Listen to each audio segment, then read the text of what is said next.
स्वामी जी, आपको थोड़ा यादों के झरोखे में ले जाता हूँ। ओशो से आप कब जुड़े और उनके साथ में कुछ ऐसे अनमोल हीरे मोती जरूर रहे होंगे। और तीसरा, आपने शादी नहीं की, इसके पीछे क्या राज है? बहुत ही सुंदर सवाल है। ओशो को देखा और उनका हो गया, ये लव एट फर्स्ट साइट जिसको कहते हैं। और मैं ये नहीं कहूँगा कि मैंने ओशो को अपना गुरु माना है और गुरु बनाया है।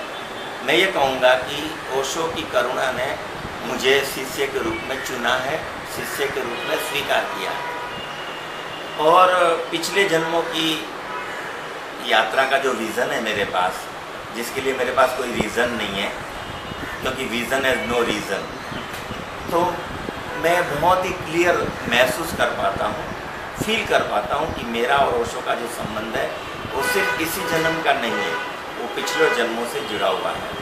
और इसलिए मेरी जो यात्रा पहले ही कुछ हो चुकी थी और इस ओशो ने उसमें वहीं से मुझे आगे के जाने के लिए प्रेरणा दी। ओशो को देखा और मुझे लगा, एक भरोसा आया कि कबीर भी हुए होंगे और कृष्ण भी हुए होंगे और क्राइस्ट भी हुए होंगे। जब ओशो को मैंने शरीर में देखा तो मैंने उस शरीर की सुंदरता को तो महसूस किया ही, लेकिन उनकी आँखों की जो गहराई थी, उसकी आँखों में जो करुणा बसी थी, ऐसी आँखें मैंने कभी भी जीवन में नहीं देखी आज तक। मेरे 61 साल के अनुभव में ओशो की जैसी करुणापूर्ण, गहरी, पारदर्शी, ट्रांसपेरेंट आँखें मैंने और किसी व्यक्ति की नहीं देखी। और ओशो का कार्य मेरे लिए एक यज्ञ कर्म है। It's a sharing, love is sharing and love is caring. तो मैं जब भी बांटता हूँ तो मुझे लगता है कि मैं अंदर से ऐश्वर्यवान होता हूँ, सुगंधित होता हूँ, विकसित होता हूँ और फैलता हूँ। ब्रह्म शब्द जो है उसका अर्थ है जो सतत विस्तीर्ण होता है, जो सतत फैलता जाता है। मैं ओशो के कार्य में जब भी अपने को जोंकता हूँ तब मैं इसी अनुभव को पाता हूँ, इसी अनुभूति को पाता हूँ कि मैं भीतर से फैल रहा हूँ, मैं भीतर से विकसित हो रहा हूँ। तो मेरे जीवन का लक्ष्य ये ओशो संदेश को जनमानस तक पहुँचाना। अगर मैं शादी करता हूँ, बच्चे पैदा करता हूँ, फिर उनके लिए रोजी रोटी कमाता हूँ, तो मैं उसी के लिए मेरा जीवन की जो एनर्जी है वो उसमें ख़त्म हो जाती है। फिर मुझे साधना के लिए, ध्यान के लिए, अंतर यात्रा के लिए, गुरु सेवा के लिए कुछ बचेगा ही नहीं। न समय बचेगा, न शक्ति बचेगी, न धन बचेगा।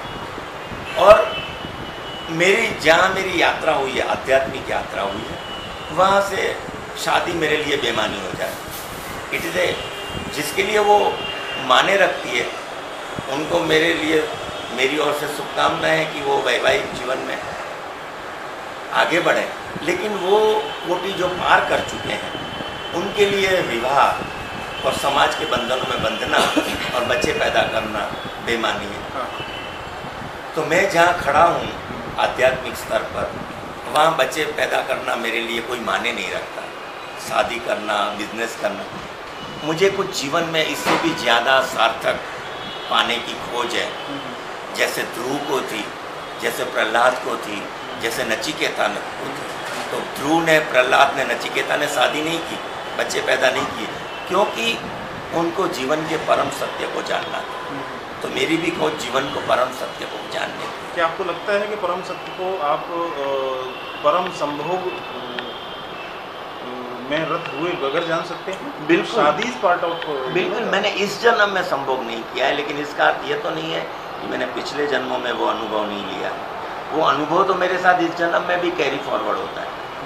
और ओशो कहते हैं कि जब हीरे मिल जाते हैं तो कंकर छूट जाते हैं, तो मैं कंकर छोड़ने नहीं पड़ते।